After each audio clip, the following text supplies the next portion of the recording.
Good morning. I'm Megan Gallagher, Vice President of your Board of Trustees, and welcome to our Sunday services. And welcome to our Zoom folks. And it's very odd to talk to a little camera, but we're glad you can see us. So we want to invite you to look at your community connections that announces all of our events and has lots of information that comes to your inbox every Thursday. So I would encourage you to read that. So today we have training for our sociocracy and teams model at 12. We promise to keep it to 1 hour. We think, we hope, we're trying. And so please stay. Next Sunday, our lovely Reverend Maggie has a birthday celebration, and there will be hamburgers, hot dogs with vegan and vegetarian options. Please bring a side dish and your reusable tableware. Mark your serving dishes and utensils. The Board of Trustees is meeting to kick off our new fiscal year. We've been meeting quite a bit for good amounts of time. And we will start our regular meetings the third Tuesday of each month. They are open meetings, but if you would like to actually address the board, please email Debbie Skirto, our board president. Don't forget about Taco Tuesday for a midweek visit with your fellow congregants. And now our minister, Reverend Maggie Yenoki.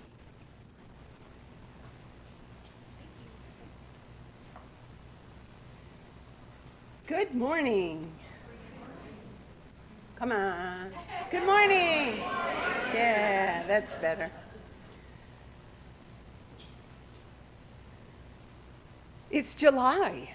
It's our first Sunday in July. So guess what we get to do? We get to sing to all the July babies. So which ones are here in the room? I know Lorraine Tant has a birthday today, and she's not here, but we'll sing to her also. Anybody else in the room besides me? Oh, Debbie, Terry, yeah, great. So please join me in a round of happy birthday. And when we get to the name, we'll just sing July Babies. Make it fit.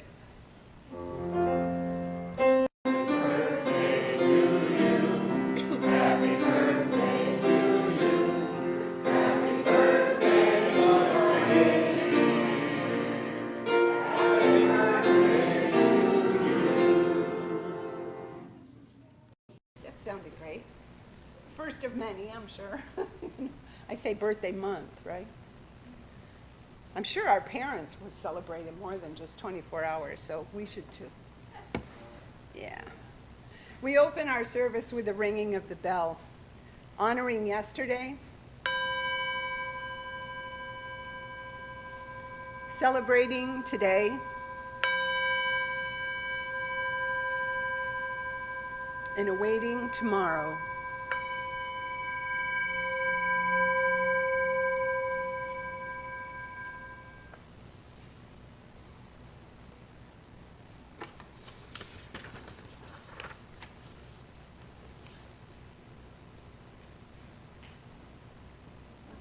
Our time together in worship is intricately woven, kind of like that gorgeous knot. Jaryus is so good at finding images that match what I'm talking about. I love it. But it's woven into our personal lives and our hours during the week. We take with us throughout the week ahead what work that we do together here on Sunday. And we light our chalice flame at each of our gatherings as a symbol of the connection that makes. It's a symbol of our faith, of our unfolding mission, and our shared light of hope and witness to one another and to the world. So as Lynn, Maria, and Murray come up to light our chalice today, if you could, please.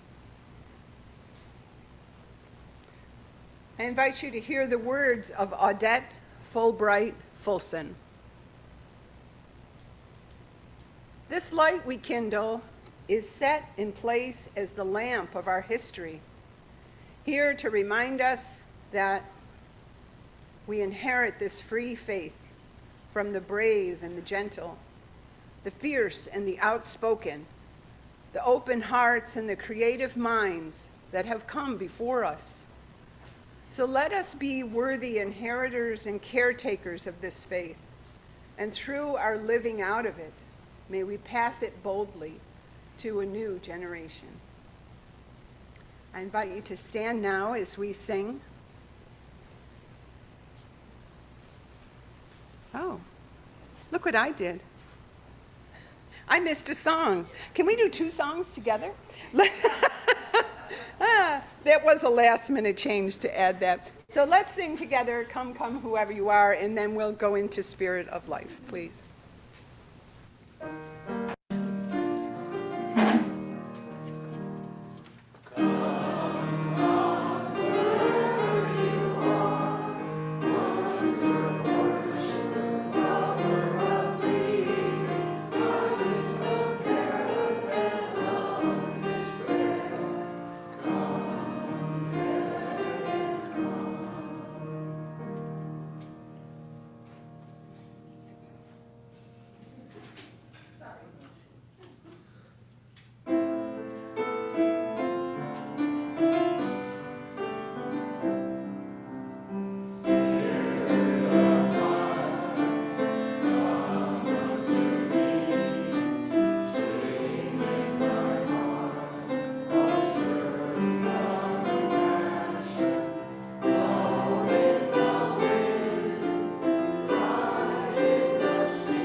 Please remain standing as we recite our covenant together. We affirm that love is the greatest purpose of this congregation. Our search for truth is our constant star, and service is our prayer. We pledge our hearts, minds, and hands to challenge injustice with courage, to make choices for a healthier planet, and to live out our Unitarian Universalist values every day as beloved community. Thus do we covenant with each other and with all that is sacred in life. Please be seated. Our wisdom tale today is titled A Tale of Three Villages, and it will be shared by our DLRE, Robert Tidwell.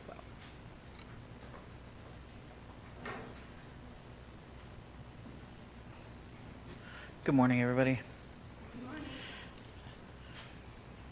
There once were 3 travelers whose village was flooded. Together they set out for higher ground to find a new home. As they journeyed, they reminisced in stories of their former home and the loved ones lost to the flood. As they crossed over mountains, they saw a sheltered, fertile valley beyond with a cluster of 3 small villages. One said, "This land looks a lot like home, but I'm a little bit nervous about meeting new people." The second said, "We have become good friends. We know and trust each other, and we share tasks fairly." The third said, "Let's ask good questions at each village to help us find a new home." Over their fire that night, they came up with the 2 questions. How does the village make decisions? And what happens when you don't agree? When they entered the first village, the villagers told them, "We have a powerful ruler who decides what is best for our village. The ruler's family has been in charge for many generations, and if we have a disagreement, the ruler decides for us." The travelers looked at each other with tight lips, and then they thanked the villagers and continued on their journey. When they entered the second village, they asked, "How does your village make decisions?" The villagers responded, "We vote for a few people to represent all of us on a council. We vote for the people who promise to make decisions that are the best for us." Then the travelers asked, "What happens when you don't agree with what the council decides?" "Sometimes we don't like what they decide, but we have to do it." The travelers looked at each other with disappointed eyes and said thank you and goodbye to those villagers as well. As they trudged to the third village, they talked amongst themselves. One said, "That sounded good at first, but was it better than the village with a ruler?" Another said, "Not really. Some people have a bigger say." The third said, "After the others vote for them, the people on the council can do whatever they want." In the third village, they soon found some of the villagers to ask about decision making. One villager smiled and said, "Come, we will show you." The villagers formed a large circle and invited the travelers to join them. A villager wearing a special necklace said, "We welcome you into our circle. If you would like to stay, you must accept our agreements. Speak the truth, keep your promises, honor and care for the circle as part of Earth and Sky." The travelers looked at each other with shiny eyes, then agreed in unison. Another villager explained, "This is how we make important decisions, by listening to each in their turn under these agreements until the decision is made. This is also how we disagree, by listening to each other in their turn. Sometimes we agree to disagree, but we disagree in respect and in peace." The travelers smiled widely, and they found their new home. Thank you. And now, if Jaryus can put the words on the screen, you guys can sing. I think we have Brooklyn out in the audience. We can go sing to our classroom. Thank you.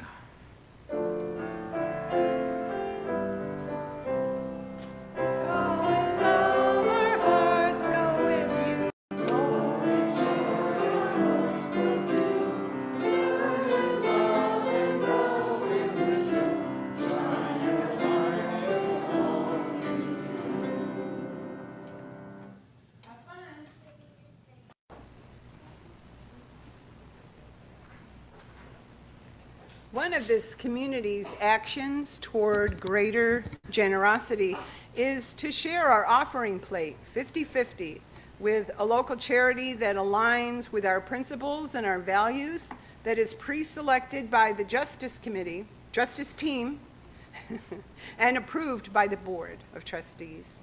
For the month of July, we dedicate our Share the Plate to the good work of the Prison Library Project. And here to tell us about their work is our own president, Debbie Skirdo.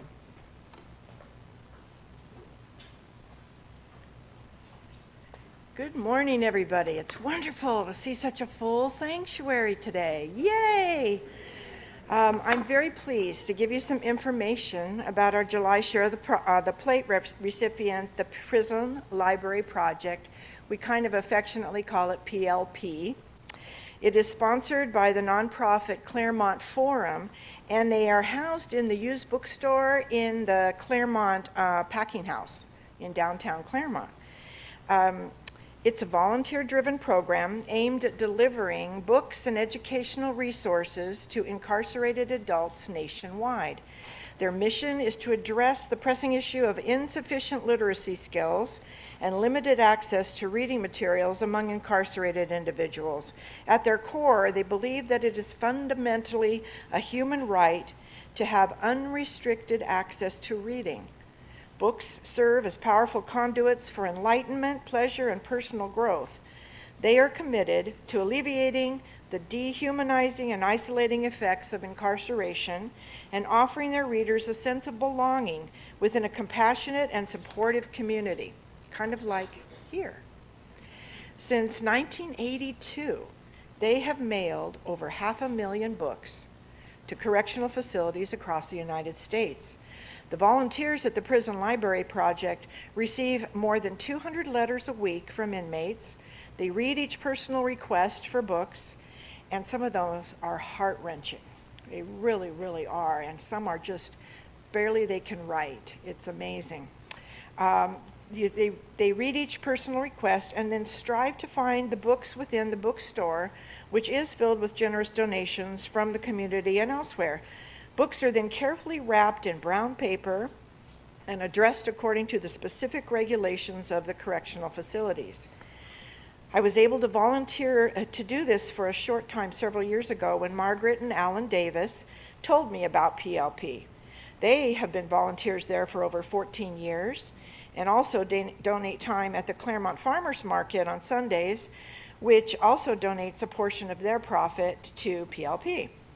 I'm sure that there are others of you that have also volunteered at PLP, and I would especially like to give a big shout out to Doug Wallace.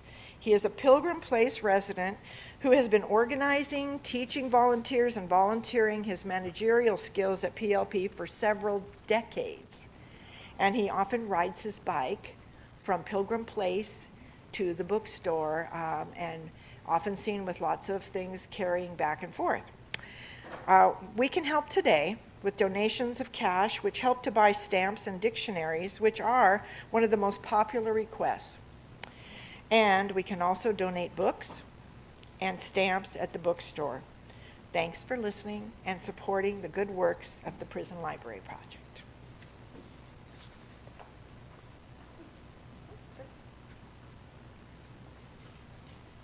Thanks, Debbie. We're grateful to have this opportunity to support the Prison Library Project and to be here together, digging into our shared work and activating the change that is so needed in our community and in the world. And it is with deep gratitude for the many gifts, the many, many gifts of this community, that our generous offerings will now be given and received. Please come forward with your generous offerings.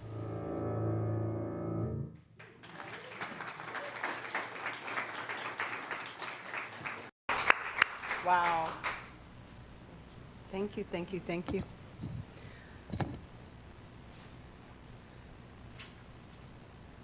In our community, we like sharing life with one another. Sometimes it's things that are shining bright in our lives, and some things are casting a shadow. But no matter what, if what you want to share with your community is welcome here as part of our Sunday worship together. I didn't receive any in the basket from today, so that's okay. It's not a plus or a minus, it just is an is. That's what is. But I had something on my heart. I try to watch the news, as hard as it is, just to keep up with what's happening in the world and in our communities, and some of it needs to go without saying, some of it will be in my sermon, and some of it has to do with the wildfire season. I've never received so many messages on my phone about emergency red flag warnings. Well, we live in the Bobcat Fire area, but the wildfire season is already causing a lot of grief for people. Not just the firefighters, we hold them in our hearts and prayers, and also the people that are having to breathe in the air from the smoke. I know up in Santa Barbara they're struggling with a fire that's burning, and I don't think it's contained at all. But that's what we keep in our hearts this morning. And also for our beloved Earth. Palm Springs hit a new historic high temperature of 126, I believe. Yeah. Good thing there's no climate change, right? Yeah.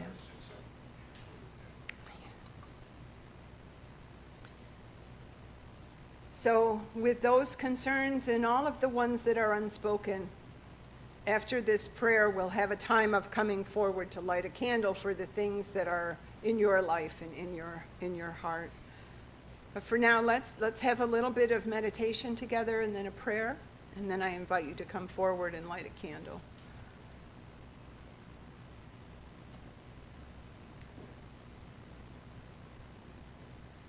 A little bit of meditation with a shared silence. We're not going anywhere. We are locating ourselves here in the present.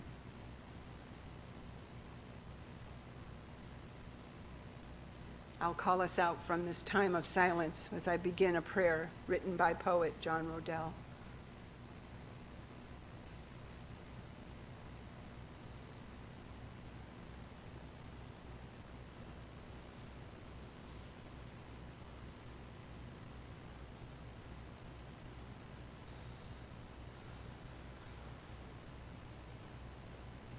I've become so exhausted from praying and waiting and waiting and waiting, and then nothing happens.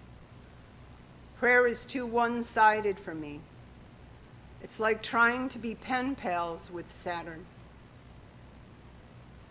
I've been unsuccessfully begging God to notice me for years, so I've stopped trying to coerce the great mystery to arrange my life the way I want it to be, or to remove a tumor from my friend instead of praying into a holy silence.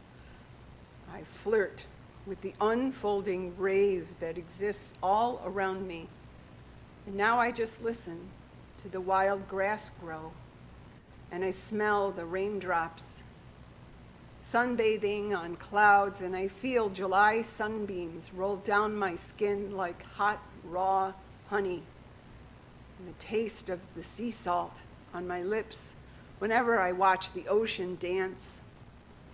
I have to quit asking the unseen to see me.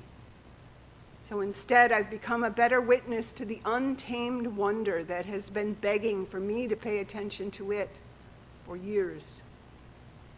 Because maybe creation and I have been too busy speaking to actually hear each other. So I'll be quiet first, God, so I can listen to your howl move through the trees and the holes in my heart. And maybe if you take a breath, I'll get a turn to talk in order for you to finally hear me. But even if I don't, at least I'll have heard a symphony. And perhaps prayer isn't a telephone call with a formal king. It's a river trip with an eternal poet who writes love letters to me in the water.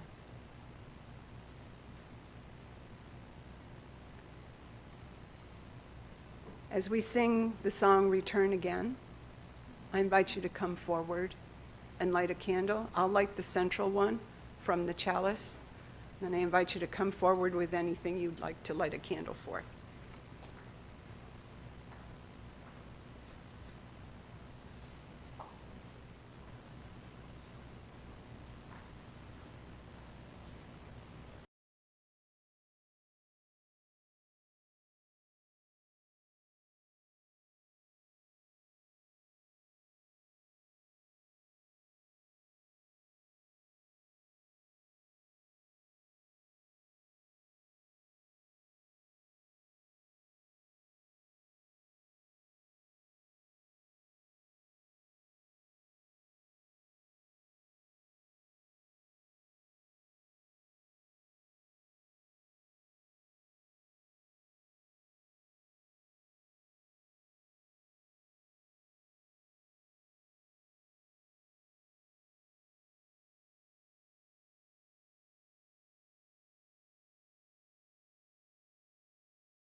Our reading today comes from Jeff Foster. It's titled, "It's Brave to Be Attached." Some spiritual teachers talk of non-attachment. Some warn us that being one with life is unsafe or unspiritual. But let's say that for us, it's brave to be attached. It's brave to let yourself care deeply. It's brave because you know so many things that tell you not to attach. You know that death is infused into life and that absolutely nothing is within our control. You know that what you have, you can lose, and our most secure plans crumble. But despite our knowing that, it may all come to an end without warning, and despite our knowing that we will be unprepared for the tsunami of loss, still, you care. You are dedicated to making plans.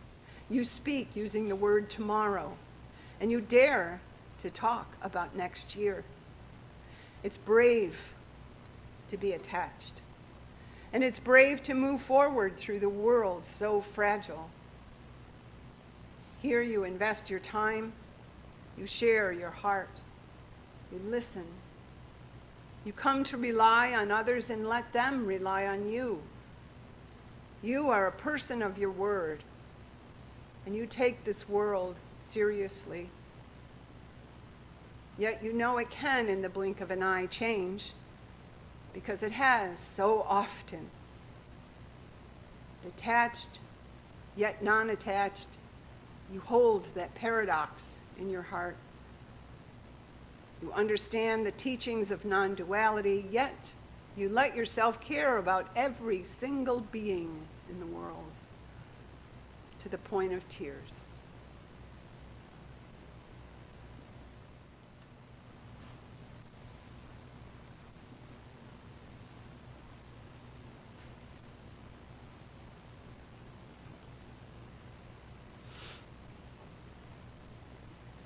I sent my husband George an email the other day, because isn't that the most acceptable platform for spouses to communicate, right, in 2024? Yeah. Actually, I knew that email was the best way to share this link with him to a map that was on a KTLA website showing the areas with the poorest quality air following the 4th of July fireworks. I wanted him to see that our home in Monrovia was smack dab in the center of the area marked as having the highest AQI reading, that's Air Quality Index. But he sent an email response soon afterward that says, "I have no attachment." To which I replied, "Oh, I'm sorry, but the Buddha would be very pleased with you."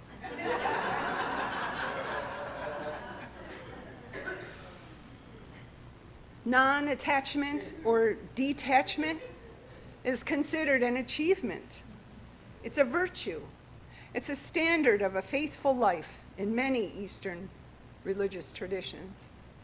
Like Buddhism, the traditions of Jainism, Baha'i, Hinduism share a dedication to the concept of renunciation and detachment, or a turning from the distractions of life in the world toward the leading of a holy life. The Ignatian branch of the family tree of Catholicism, where the Jesuits reside, also encourages non-attachment in order to maximize one's availability to God and neighbor.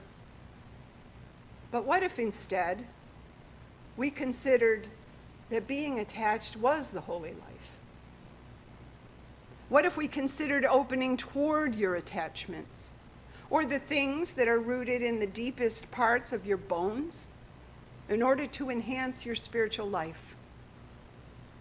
Our faith requires that we are passionate about honoring the faith traditions that are in the world. And some of our souls were once located there as a spiritual home. Talk to Pat about that. Or they're the traditions that we visited for a time along our own personal journey.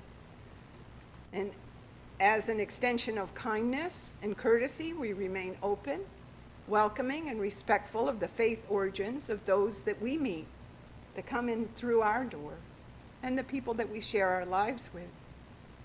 But yet here in our own shared tradition, we embrace our Unitarian Universalist faith that is dependent upon the passionate hearts of a people who are determined to go toward the call to justice, fully engaged, bravely attached, and striving to create any possibility of working hard together to learn and grow, to meet the challenges that come, and to reach an outcome that brings freedom. And at the same time, we see and acknowledge and embrace our need to find release. The release that comes from the time-tested teaching of letting go and letting God.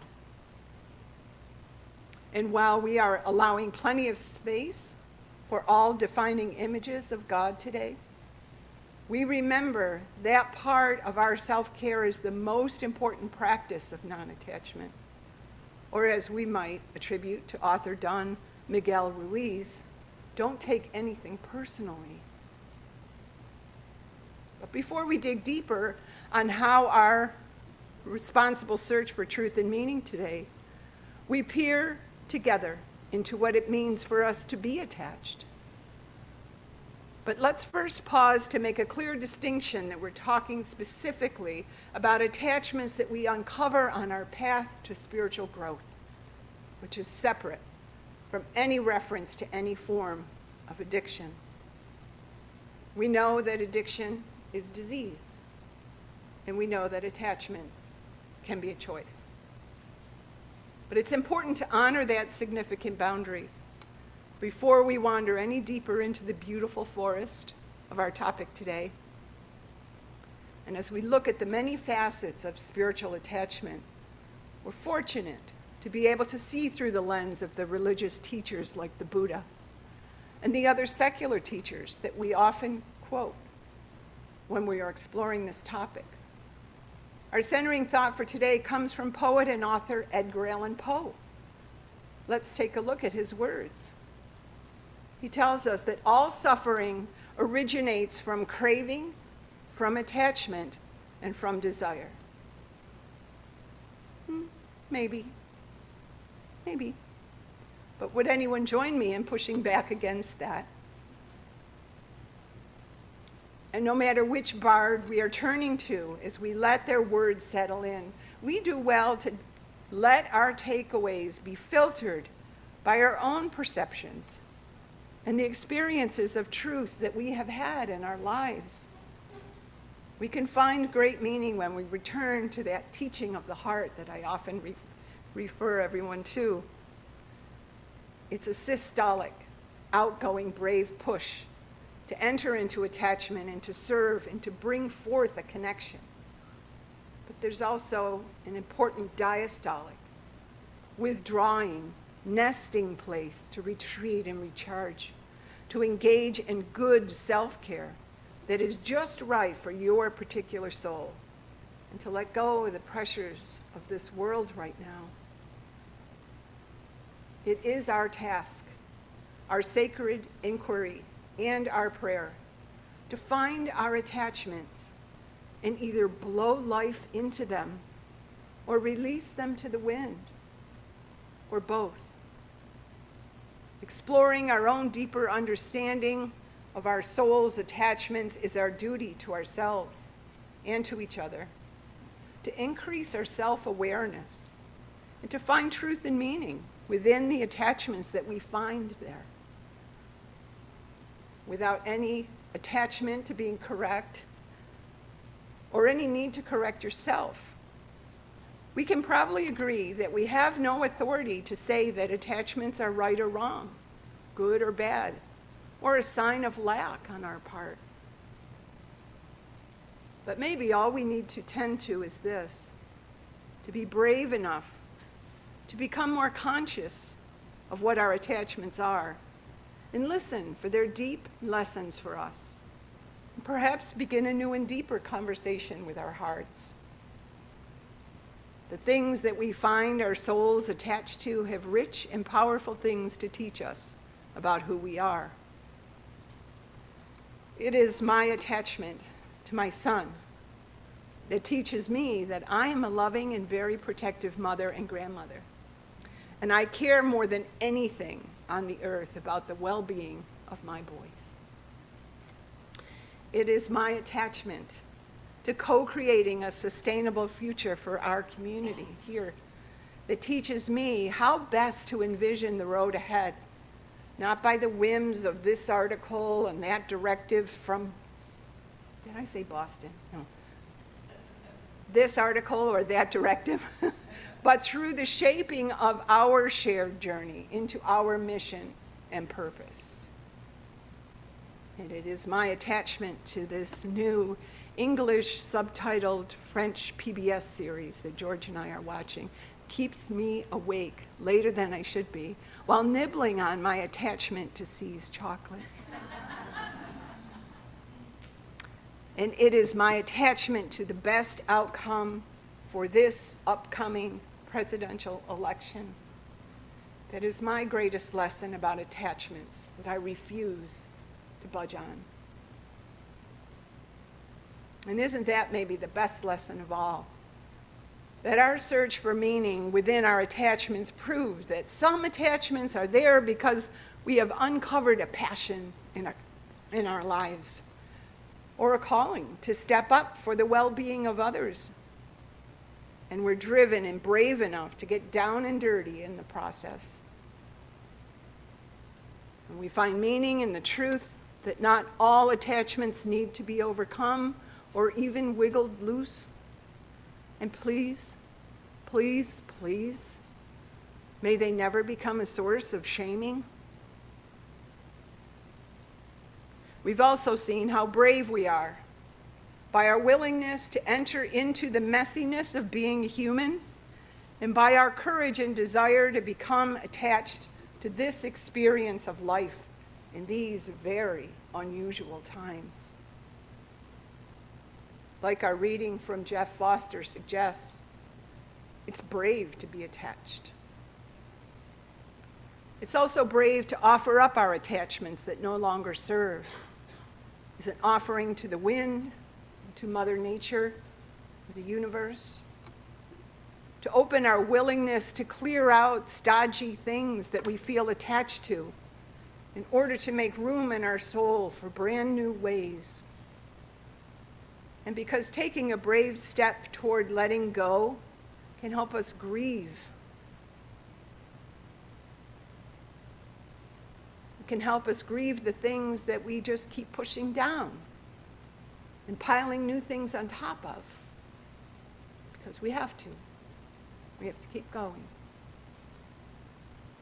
So whether we're pulling them close and insisting that they are of great value, or whether we're denying that they even exist, may we promise one another, and more importantly, promise ourselves, that we will make ourselves available to those attachments in our soul and look them straight in the eye and say with courage, hello, thank you for all you've brought to me and taught me. Now let's see how we can best move forward from here and make a difference. May it be so. Amen. And blessed be. Please stand, and we will sing together, Go Lift It Up. It's in our teal hymnal. And it's also, the lyrics are on the screen. Say with me our unison benediction. As we close our time together and extinguish our chalice flame, may we invite its light to shine through us, to strengthen us for the way ahead, and to allow our lives to serve as a light in this world that we care so much about. Let's be seated and enjoy Lily's postlude before we have our coffee.